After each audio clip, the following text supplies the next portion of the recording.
Now, I gotta say this right off the bat, if the Montreal Canadiens make themselves a signing, they bring somebody on, they make a trade, if they do any of this before this YouTube video comes out on YouTube, then we'll make another video talking about what happens. But as of right now, as I'm speaking into this microphone on the night of July 15th, 2026, Kent Hughes and the Montreal Canadiens haven't really done much to actually add to the team. Yes, you can say there have been some names that have floated around the Montreal Canadiens, Matthew Nyes, Robert Thomas. These were all names the Canadiens had been linked to over the past few months. But even in free agency, the Habs, aside from signing a bunch of, I guess, AHL guys, they haven't really done all too much. And with yesterday's news that Anthony Mantha ended up signing a contract with the New Jersey Devils, it has opened the door to some discourse surrounding the Montreal Canadiens and whether or not Kent Hughes is doing enough, quote-unquote. Now, again, that's not to say they haven't made any signings. They signed Bogdan Konyushkov, they signed Brett Berard, they signed Riley Walsh, Jakub Dobesh, Kakinen, Demidov, Owen Protz. A number of guys have been inked to new deals, but not too many folks from outside the organization have been brought in to be a significant Montreal Canadien. With this said, we had a tweet that was posted by Habs Chronicle yesterday after the Anthony Mantha contract saying, hey, Mantha's a New Jersey Devil. The Montreal Canadiens are running out of options to improve their top six, at least in the short term. It feels more and more like the Canadiens will be running it back. Now, running it back, maybe that's not the best thing, maybe that's not the worst thing, but it is something that folks are divided on depending on who you ask. The top reply to this tweet by Al says, hey, this is absolutely insane that Kent Hughes is going to be running it back. This management needs to be questioned. No upgrades on a team that went to the Eastern Conference Finals. Yet, people happy clap Kent Hughes. And this is a perspective that garnered a lot of disagreement, and it makes sense why that was. Because when you think about it, the Montreal Canadiens are a team that were able to go pretty far this most recent season. Third round is nothing to scoff at, and when you consider the fact that they haven't necessarily made upgrades by adding any significant pieces, I'm understanding when you say, yeah, there's room to be concerned there. Does Kent Hughes even want to improve this team? How can you take a roster that went so far and not take the necessary actions to improve over the offseason? But that's the thing that I think many folks are missing out on. It's the fact that the Montreal Canadiens are ahead of schedule. Yeah, it's true they made the third round this most recent season, but if we took a time machine 1 year ago and we said, hey, where do you think the Canadiens will finish in the playoffs, assuming they even make it? I think back in the summer of 2025, a lot of Habs fans would say, yeah, if they make the second round in the 2026 playoffs, that would be mission accomplished. That's house money. It's like Canada making the round of 32 and inevitably beating South Africa.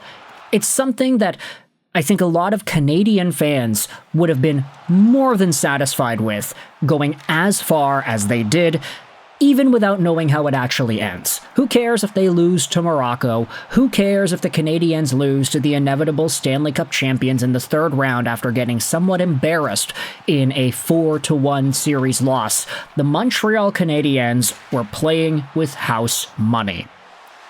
And that's nothing to scoff at. Absolutely not. But you still have to remember what the Canadiens were building heading into the 2025-2026 season. This was a young team, and is still a young team, that a lot of folks would say its best days are yet to come. The Montreal Canadiens have a core that's locked in, loaded, and young enough to potentially win themselves a Stanley Cup down the line. Is that going to happen this upcoming season? I mean, probably not. But you give Ivan Demidov more than 1 year's worth of time in the NHL. You let Lane Hutson cook a little bit more and up his point production and play an even more stellar third, fourth, fifth season in the league. You see if Nick Suzuki can improve on his 100-point season of yesteryear and try to up those numbers. You try to take a look at Juraj Slafkovsky and say, hey, go out there and get 80 points next year. You look at the way this team is assembled and you say, yeah, they're young. Is there really a big need to add in the same way that teams like the New Jersey Devils have added with Anthony Mantha yesterday? Add in the same way that teams like LA did with the Artemi Panarin acquisition? Teams like New York with Pavel Dorofeyev? Is there really a big necessity for Kent Hughes to have bolstered up this team with external additions rather than believing in the names they already have and trusting them to get better as they get older?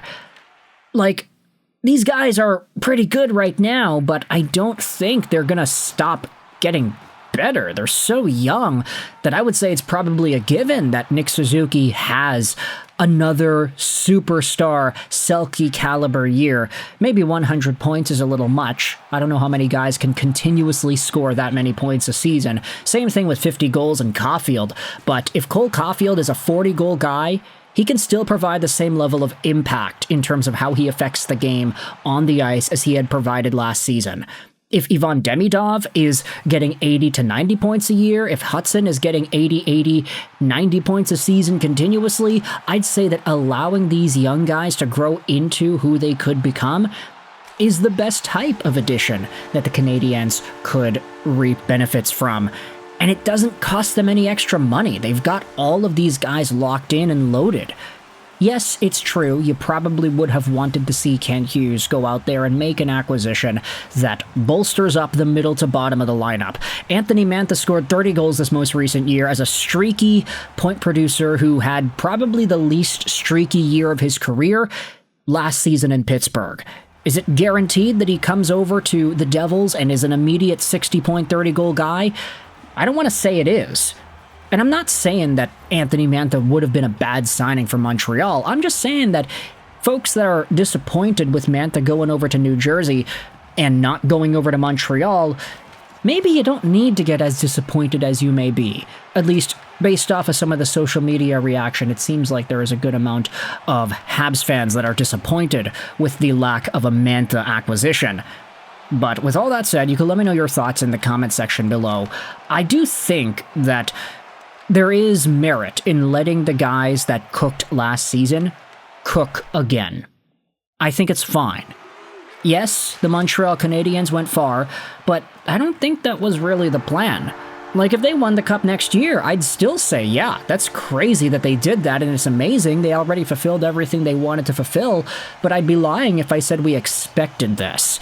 And just because they won a Cup next year, it doesn't mean that they're guaranteed to winning it again the next year after that or the year after that. There still is a proper railroad track to follow when it comes to having this team and allowing them to progress together and build towards the long-term future, because ultimately you're looking for longevity. You don't really want just a one and done, and maybe that hypothetical is a little bit difficult to fully internalize, because if you win the Cup, you win the Cup.